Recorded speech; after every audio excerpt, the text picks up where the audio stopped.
Hello, my name is Dr. Prashant Deshpande. Welcome to Dr. D's Table Talk.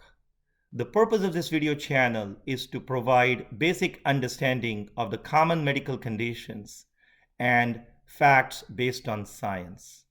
In this video channel, I plan to interview experts in the medical fields and want to cover topics ranging from vaccination to healthy diets and everything else in between.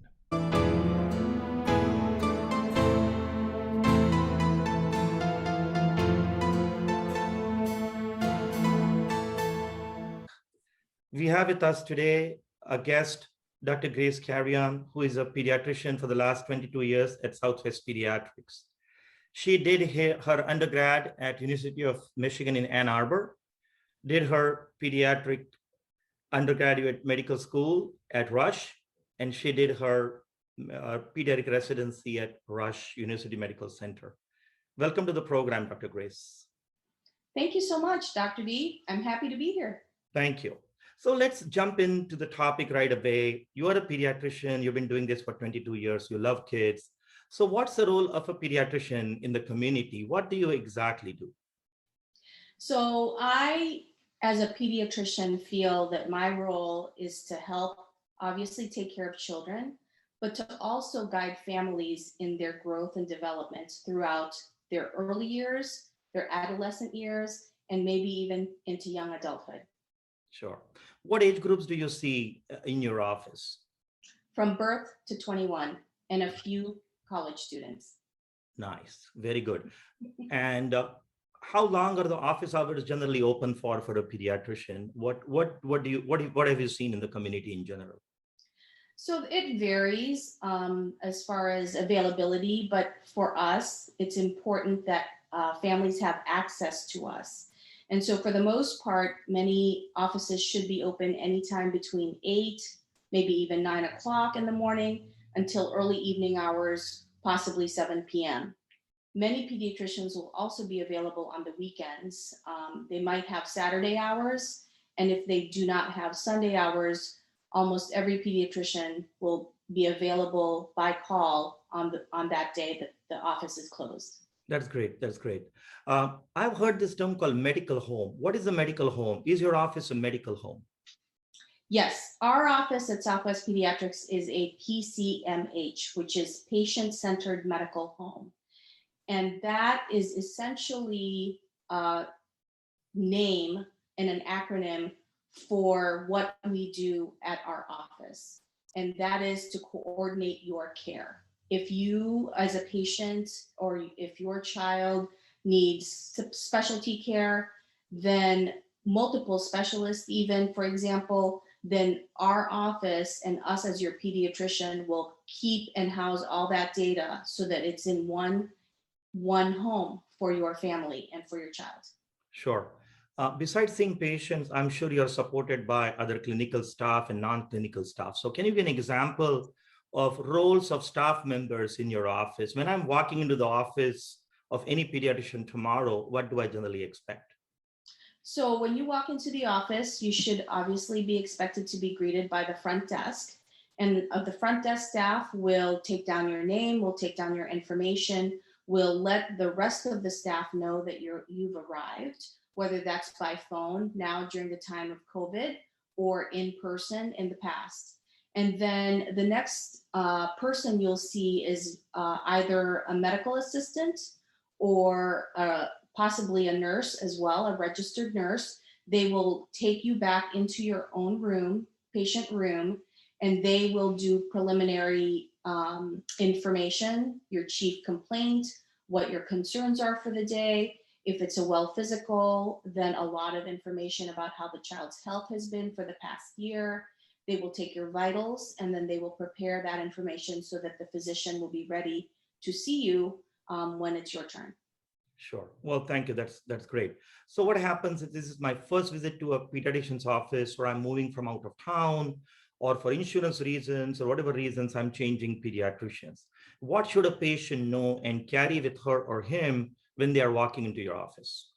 So it's very important to always bring your insurance card, especially if you did change insurances even if you are already our patient, if there was a change in your insurance, it's very important for our office to have your most current and up-to-date insurance card. Many offices also, including our office, will ask you to fill out a registration form.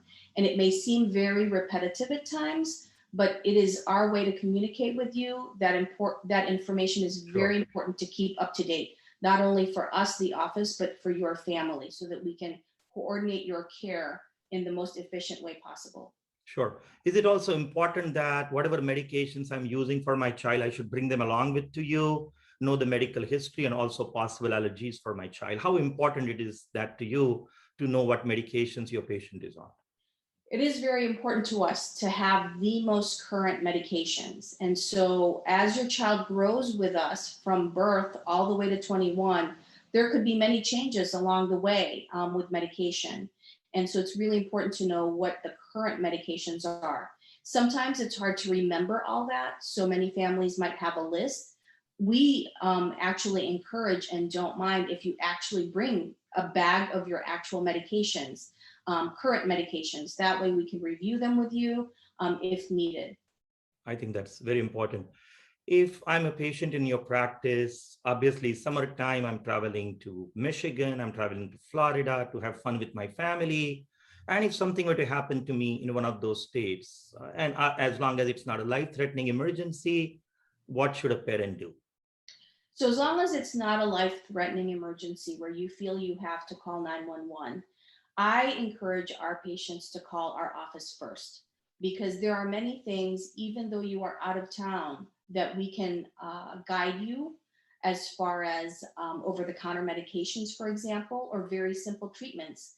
And it may be that we can help you avoid having to go to an out-of-state emergency room or an out-of-state urgent care until you can come home and we can take care of you at your, medical home. Sure. Is your office or offices in general, pediatrician's office, are they doing telehealth? This is a term that I've heard lately, especially since COVID set in March of 2020. Could you tell us a bit more about telehealth and how do you conduct your telehealth services, please? Of course. So as a lot of people know now, a lot of physicians and their offices will do televisits. And March of 2020, when the global pandemic hit everybody, we pivoted to allow for telemedicine and televisits. And so now we have continued to offer that service because there are times where families need that and they are not able to come to the office physically for various reasons. And so that's just as easy as making an appointment in person. So you call the office, you let them know what your concerns are. And if you want a televisit, you just request that this be a televisit with the physician and give the reason why, and the front desk can schedule that for you. Sure. And our audience needs to know that all visits cannot be televisits, correct? It is important to see a doctor Absolutely. as far as possible physically, at least once a year, no matter whether you need a school physical or not. Important to see your pediatrician on a regular basis. Absolutely. Televisits will not replace us seeing you in person. Sure. And there are many, many things. In fact, I would say a majority of things in medicine still require your physician seeing you in person. Sure. So televisits will be a nice adjunct when there is a need, but we still encourage you to come into the office. Sure. In this earlier discussion, you alluded to pivoting for COVID pandemic. How generally offices have coped up with in terms of pivoting, making the appointment safe when I'm coming in with my child to see your doctor? Medical practices, I think, needed to deal with making sure that the office environment is safe when the global pandemic hit. And so most medical practices, I'm sure, have very strict protocols regarding cleaning and hygiene in the physical office itself. Medical staff members, including physicians, continue to wear masks. This is very important, especially for pediatric practice, given that our patient population, still a large majority remain unvaccinated because the vaccine is not yet approved at a younger age. And hopefully we will see that approval come in the coming months. And so we still also, in addition to the staff wearing masks, we ask family members and children above 2 who can wear masks to continue to wear masks. Again, this is to protect yourselves and to protect the rest of our community, a large majority of whom will still be vulnerable. Sure. Great information about wearing masks. We have often heard from our friends, our family members, our patients sometimes that when they go to the ER, there is a long wait. What would you tell about ER visits versus calling your office first? What are the things in the office that you can handle? And we love our ER colleagues who do a great job day in, day out of taking care of patients who are complicated with life-threatening emergencies. What's your advice to your patients to less clog the ERs, for lack of better words? And also, we all know that ER visits are very expensive. Absolutely. So emergency departments are very vital to our community and they play their specific role. But as your pediatrician and as your patient-centered medical home, Sure. we always encourage our patients to call us first. And the reason is, even if it's at 2 a.m. in the morning, one of us will be on call, will be able to answer your questions and ask you questions regarding what is happening. And it could be that we will be able to guide you through the next few hours so that we can see you in the office, thereby avoiding an unnecessary emergency room visit, where you might be sitting in the waiting room, waiting for a long time, being exposed to things that perhaps you may not necessarily need to be exposed to. When you Sure. call us in the middle of the night, we will ask you a lot of questions. And if we determine that an emergency room visit might be necessary, we will let you know that. But Sure. I would say for many, many, many, many years now, that has not been necessary because there's so many things available to us that allow us to take care of you outside of the emergency room setting. Sure. And that way we help our emergency room colleagues as well, taking care of the patients, the most critical Absolutely. patients at that point in time. Absolutely. And it helps not only doctors, but also helps patients, making sure that their care is done in an expedited manner. Absolutely, absolutely. One of the things too, Dr. D, that's important is, again, while the emergency room department and our colleagues there play a significant role in caring for the community, a lot of things that we can care for in the office, it's helpful for us because we have your information. We know you as a Right. patient Right. and have a relationship with you. And so unless it's really an emergency, the emergency department may not have all that data. Right. Right. True. And what conditions do you, as a pediatrician, see? Do you take care of skin conditions? Do you take care of acne, eczema, and the common skin conditions? What are common conditions that you take care of usually in your office that you are capable of managing? Absolutely. So, as a general pediatrician, that's exactly what I do every day. Of course, our largest role is to take care of you during your well visits and to Sure. see the, Sure. the kids every day, every year, and monitor their growth, monitor their well being, monitor their development, give them their vaccines at the appropriate time so that they're vaccinated and protected from vaccine preventable diseases. In addition to that, many families come to us with really common things like Sure. acne, minor injuries that we can definitely guide you through. And we would let you know if a specialist is needed. Asthma is very common, and we can definitely take care of that. Seasonal allergies. So there are a lot of things that we take care of as a general pediatrician. And if needed, we definitely use our specialist colleagues when there's a need. Sure. Do pediatricians make rounds at hospitals? If I have a child who is born in a hospital, do you make rounds at certain hospitals in general? Or if a patient is admitted, how do you manage inpatient care as a pediatrician? Sure, absolutely. So before COVID, our practice always saw our patients in the hospital ourselves. When the baby is born, our practice is notified, and one of my colleagues or myself will see the baby in the hospital during the time that the mom is still there, and then instruct you specifically on when you should follow up upon discharge. We also admit to the pediatric floors, and we used to manage our patients on an inpatient basis in the past. Since COVID, the pediatric floor currently at the hospital where we admit to is a closed floor due to COVID. And so unfortunately, we are not able to take care of our patients directly. However, we have some wonderful pediatric hospitalist colleagues Sure. who will take care of them, and we stay in good communication with them during our patient's hospital stay there. And Sure. that way, when you are discharged, when our patients are discharged, we can take care of you knowing that history already. Sure. And you mentioned the role of the hospitalist. So do you communicate with them on a regular basis about your patients? Do you get generally notified when a patient is admitted onto the pediatric floor? Ideally, that communication is there. That is really important. It may not necessarily be every day, but a lot of times if I am admitting a patient, I always call the emergency department, for example, Sure. or call admitting to let them know about the patient. Sure. And then upon discharge, hopefully we are notified as well by the hospitalist on the hospital course. Sure. Earlier, you mentioned about contacting you 24/7, especially over the weekends. So do you have a telephone number in emergencies that we can reach out to you or your colleagues? And then what kind of information do you have on your website? You probably have a website, and what information do you usually have on your website?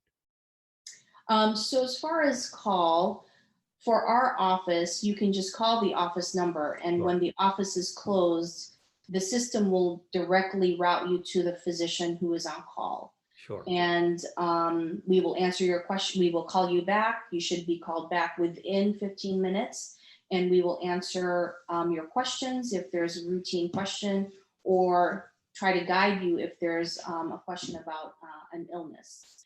On weekends for our practice, sometimes we have a nurse that's also on call with us that also helps answer Sure. routine questions, or helps you out with fever medication questions, or whether or not you feel you need to go to the emergency department, or is this something that the office can manage? So yes, absolutely.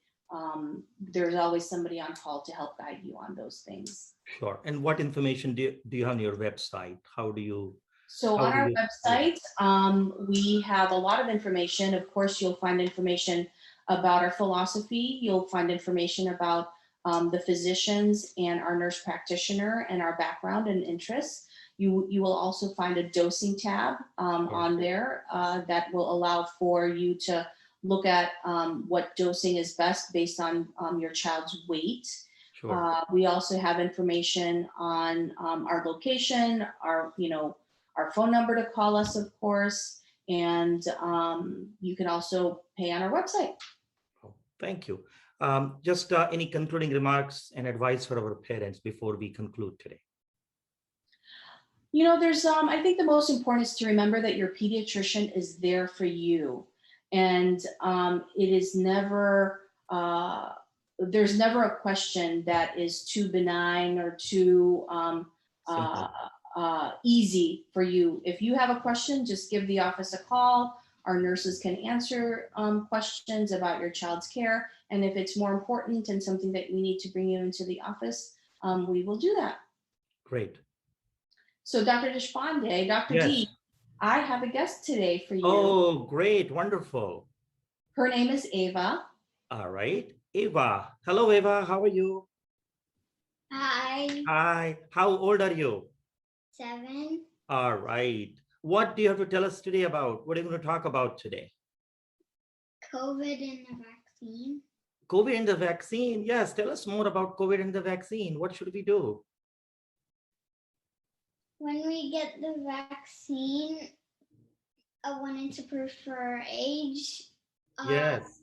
Even though we're vaccinated, we should still wear masks. Right. And do you recommend vaccine for children above age 12 at the moment, Miss Ava? Yeah. All right. Well, what can I say? That was the most useful piece of information today. Thank you to both of you. Great. Thank you. Thanks, All Dr. right. D. Thank you. Bye-bye. Bye-bye. Bye.